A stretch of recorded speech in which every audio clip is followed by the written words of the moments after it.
December মাস তো এসেই গেল, তো আপনারা ঝটপট কেক বানিয়ে নিন খুবই সহজে আর ঘরোয়া কিছু উপকরণ দিয়ে।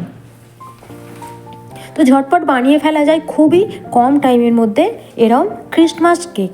আর ডিসেম্বর মাস মানেই তো আমাদের কেক খাওয়ার দিন। তো দেখে নেওয়া যাক এই ঝটপট কেকের রেসিপিটি। খুবই কম টাইমে এই কেকটা তৈরি হবে। 2টো ডিম নিয়েছি। যারা বানাতে পারেন না তারা খুব সহজেই দুর্দান্ত কেক বানিয়ে ফেলবেন। দোকানে আর যাওয়ার কোনো প্রশ্নই নেই, একেবারে বাড়িতেই কেক বানিয়ে নিয়ে আপনারা খেতে পারবেন। তো 2টো ডিম নিয়েছি আর মিক্সিং জার নিয়েছি। মিক্সিং জারের মধ্যে 2টো ডিম নিয়ে ভালো করে ডিমটা ব্লেন্ড করে নেব। আর যে কেক বানাতে পারে না সে এটা অনায়াসেই সে বাচ্চারাও কেক বানাতে পারবে। তো হাফ কাপ চিনি নিয়ে আবার চিনিটা ডিমের সঙ্গে ব্লেন্ড করে নিয়েছি। আর আমি এখানে চিনিটা কোনো ডাস্ট করিনি, গোটা চিনি দিয়েছি। আর তারপরে আমি এই ঢেলে ফেললাম। এবার ঢেলে ফেলার পরে আমি একটা ছাঁকুনি নেব। ছাঁকুনি নিয়ে হাফ কাপ চিনি দিলে হাফ কাপই ময়দা দেবেন, দিয়ে ভালো করে আমি চেলে নেব। মানে মানে দানা জাতীয় অংশগুলোকে বাদ দেব। তো ময়দা চেলে নেওয়া হয়ে গেছে। এর মধ্যে আরও শুকনো কিছু উপকরণ দিয়ে দেব। এখানে বেকিং সোডা দিতে হবে হাফ টিস্পুন, আর বেকিং সোডাও হাফ টিস্পুন করে এটাও আমি ছেঁকে নেব। তো ছেঁকে নিলে ডালা জাতীয় অংশগুলো থাকে না। আপনারা চাইলে আলাদা জায়গায়ও ছেঁকে নিতে পারেন আর অল্প অল্প করে অ্যাড করতে পারেন এখানে। তো এবারে এটা ভালো করে আমি ব্লেন্ড মানে হাত দিয়েই ভালো করে মিশিয়ে নেব একই সঙ্গে। আর কিন্তু খুবই কম টাইমের মধ্যে একদম সফট কেক রেডি কিন্তু করে নিতে পারবেন আপনারা। সব সময় তো দোকান থেকে কিনেই খাওয়া হয়, তো বাড়িতেও বানিয়ে নিয়ে যাবে। এরকম একটা স্মুথ পেস্ট হবে।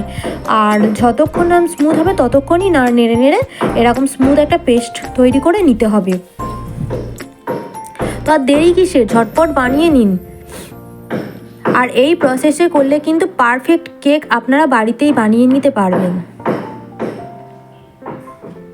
তো ব্যাটারটা দেখতেই পাচ্ছেন একদম স্মুথ একটা ব্যাটার হয়েছে। আর যখন একটু উঁচু করবেন সেটা পড়লেই বুঝতে পারবেন আপনারা ব্যাটারটার ঘনত্বটা কতটা।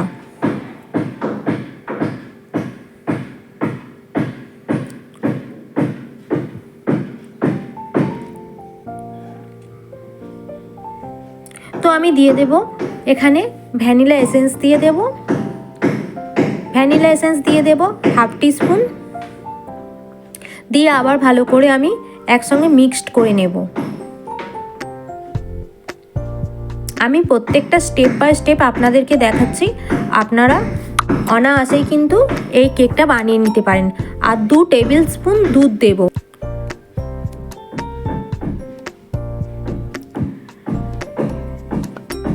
দুধ দেওয়ার পরে আবারও ভালো করে মিক্সড করে নেব।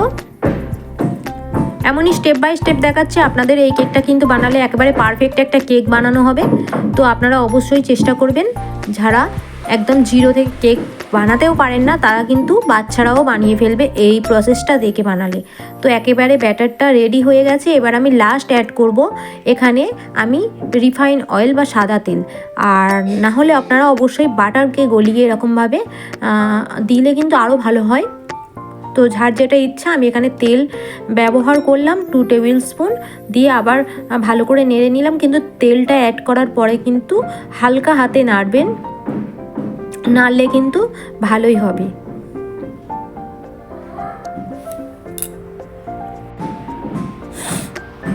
এরপরে আমি ড্রাই ফ্রুটগুলো অ্যাড করব।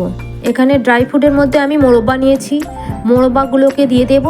আর ঘরে কিন্তু যে কোনো ফল থাকলে মানে বেদানা থাকলেও অ্যাড করতে পারেন, আর খেজুরও অ্যাড করতে পারেন। এখানে আমি মোরব্বাটা ভালো করে মিশিয়ে নিচ্ছি। আর তারপরে দিয়ে দেব বাড়িতে থাকা যে খেজুর, আমি খেজুরটাও কিন্তু কেটে পিস পিস করে আমি কিন্তু ব্যাটারের মধ্যে দিয়ে দেব। কেকটা বানিয়েছিলাম একেবারে ঘরোয়া যা যা জিনিস ছিল তাই দিয়েই আমি কেকটা বানিয়েছিলাম। তো আমি এবার ফয়েল নিয়ে নিচ্ছি। এখানে যে 25শে ডিসেম্বর যে দোকান থেকে ফয়েল পাওয়া যায়, এই ফয়েলগুলো কিন্তু কিনতে 5 টাকা করে দাম মিলবে, দোকানেই পেয়ে যাবেন। তো ওই ফয়েলটার উপর আমি কোনো তেল ব্রাশ করলাম না, এমনিতেই আমি সব ঢেলে দিলাম। দিয়ে আমি ট্যাপ ট্যাপ করে নিচে ঠুকে নিলাম। তারপরে এই যে খেজুরগুলোকে আমি উপর থেকে এরকমভাবে দিয়ে দেব। খেজুর এগুলো বাড়িতে খাওয়ার জন্যই আনা হয়েছিল, তো খেজুরগুলোকেও দিয়ে দেবো যেহেতু বাড়িতে বানাচ্ছি। আর কিন্তু খেতেও কিন্তু অসাধারণ লাগবে, আপনারা অবশ্যই ট্রাই করবেন যদি না করে থাকেন এরকম। আর আমি উপর থেকে একটু টুটি ফুটি একটু ছড়িয়ে দিচ্ছি, আপনাদের ঘরে যদি থাকে দেবেন, না দিলেও স্কিপ করবেন। আর এখানে কিন্তু বেদানাটা দিলেও খুবই ভালো লাগে, দেখতেও ভালো লাগে, কালারটাও সুন্দর লাগে, দিতেই পারেন। এবারে আমি একটা পাত্র গরম করে নেব। পাত্রটা হাই হিটে গরম করে নিয়েছি প্রথমে। গরম করে নেওয়ার পরে একটা স্ট্যান্ড বসিয়ে নিয়েছি।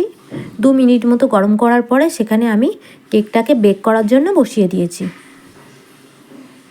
তো এরকমই বসিয়ে দিয়েছি বেক করার জন্য। একটু একদিকে উঁচু একদিকে নিচু হয়ে গেছিলো, তো আমি তাও বসিয়ে দিয়েছি। দিয়ে একটা ঝাউ বাড়িতেই আপনাদের যেমনই পাত্র থাকবে তেমনই দেবেন, একটা আমি থালা ঢাকা দিয়ে দিয়েছি। এবারে আমি পুরো 45 মিনিট পরে খুলেছি, আপনারা দেখুন একেবারে মানে পারফেক্টভাবে ফুলে উঠেছে।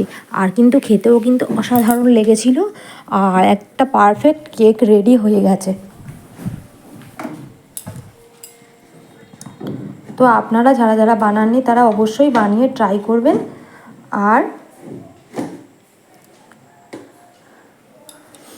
আর আমি এর মধ্যে একটা কাঠি দিয়ে বা যে কোনো একটা জিনিস দিয়ে দেখিয়ে দেবো আপনাদেরকে, দেখে দেব রেডি হয়েছে যে একটা চামচ আছে, আপনারা যারা স্টিকও নিতে পারেন।